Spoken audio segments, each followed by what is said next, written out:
Happy day to everybody this morning. Peggy Berryhill here this morning at KGUA in Wallala, 88.3 FM on this very nice Tuesday, although we already got white caps out there, but we do have some nice blue skies there.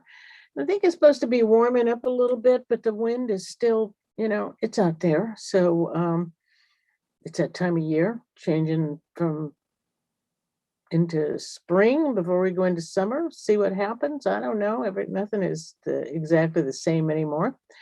Well, we are on hold for a couple of minutes, waiting for our guests from Maine. Scott and Tree Mercer are going to be joining us. I believe they have left the West Coast, made it all the way back to their original home in Maine, and so we're waiting to hear from them. Couple of local announcements. Tomorrow at noon and 1 o'clock, the Mendocino County Sheriff's Department is going to share something new with us because of all of the emergencies that we've had over the past several years with, with the fires and evacuations and all those kinds of things. The Mendocino County Sheriff's has decided to break our county up into different zones. And so tomorrow at noon and 1, if you go to the Mendocino County Sheriff's Facebook page, I believe, you might want to check they weren't real clear on this, but they're having a thing called Know Your Zone. So we'll be able to go there, look it up, and see what our zone is, where you live, whether you're here at the very southern tip of Mendocino County in Wallala, that's where KGUA is, or if you're up in Point Arena or Manchester, Elk, wherever you are in Mendocino County, I guess we're going to have different zones. Maybe Anchor Bay has its own zone, I don't know. But tomorrow we will find out about that.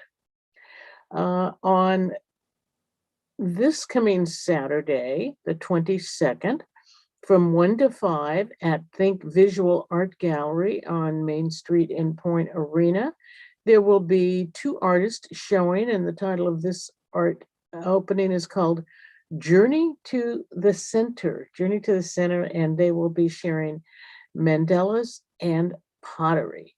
So that looks like a really nice show. And on this one, mark your calendars for the last Saturday of the month, May 29th. Goodbye Clothes will be open on May 29th. So that from 9:30 to 3:30, and everybody loves Goodbye Clothes. So that's all I know that's going on for now this week. And well, we may not have any guests. I'm not seeing anybody at the moment. We'll keep waiting for them. I'll talk a little bit and then we may have to do something else. Hey, I want to show you this. This is showing up all over the place. Power the Tower.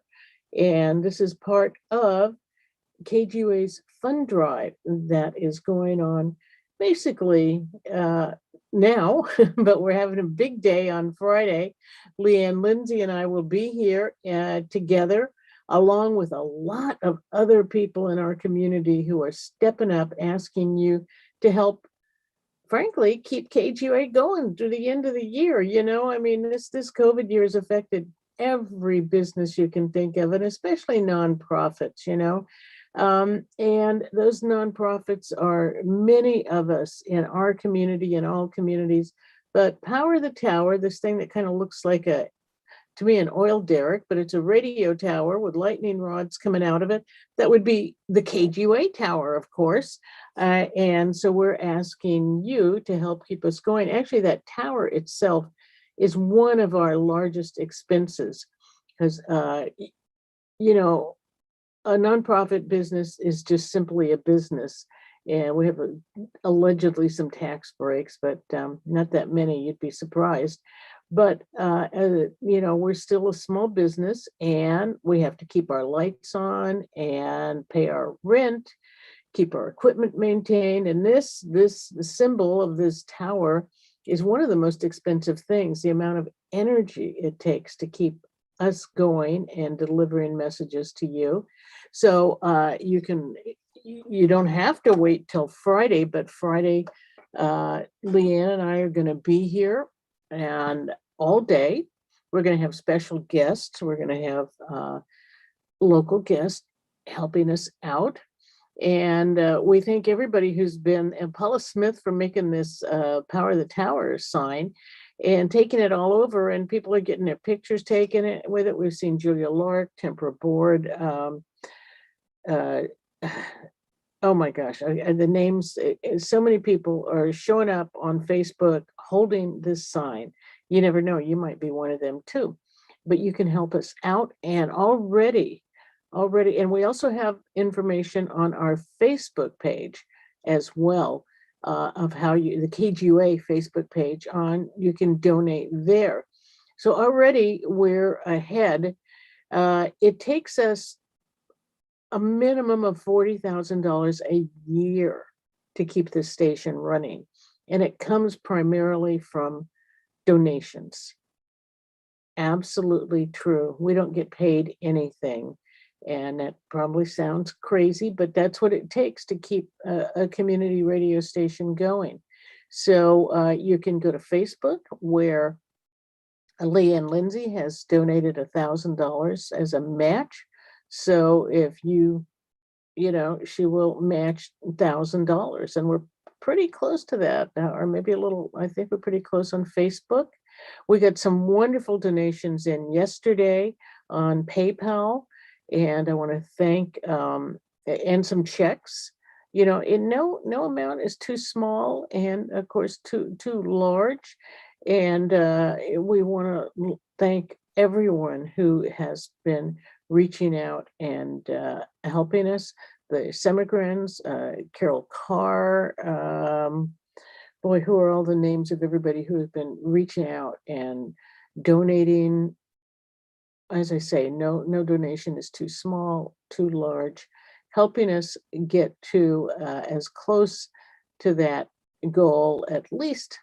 You know, we just need to make it through the end of the year, and then things are going to improve because we have some other income, but it's not here yet.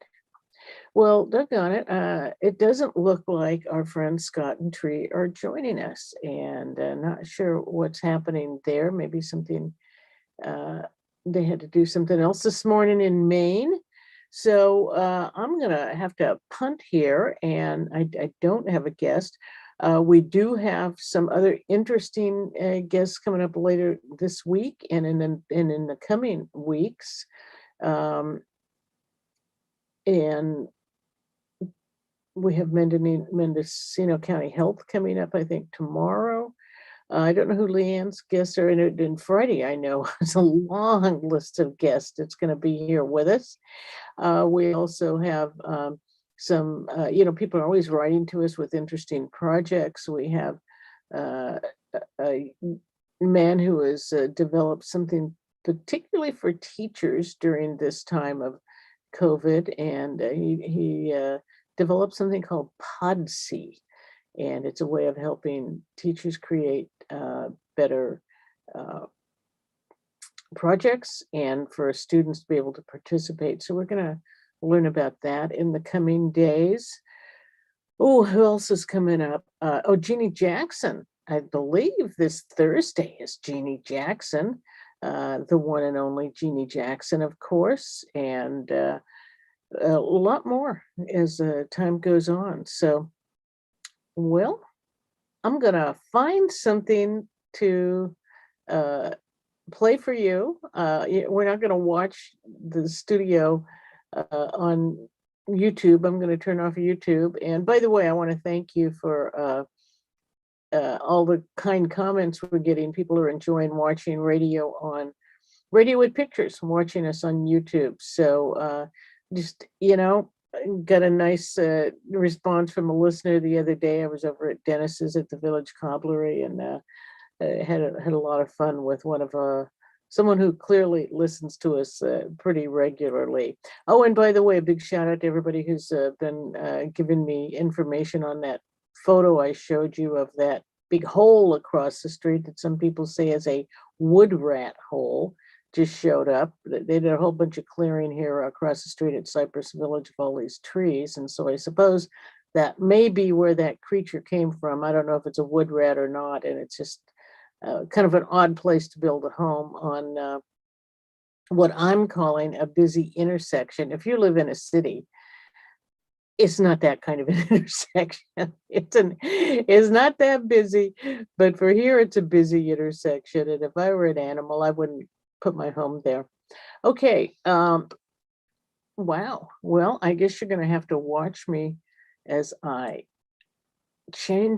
put on a little bit of music and find something to play for you as we have no guests today. So I am going to end this call and end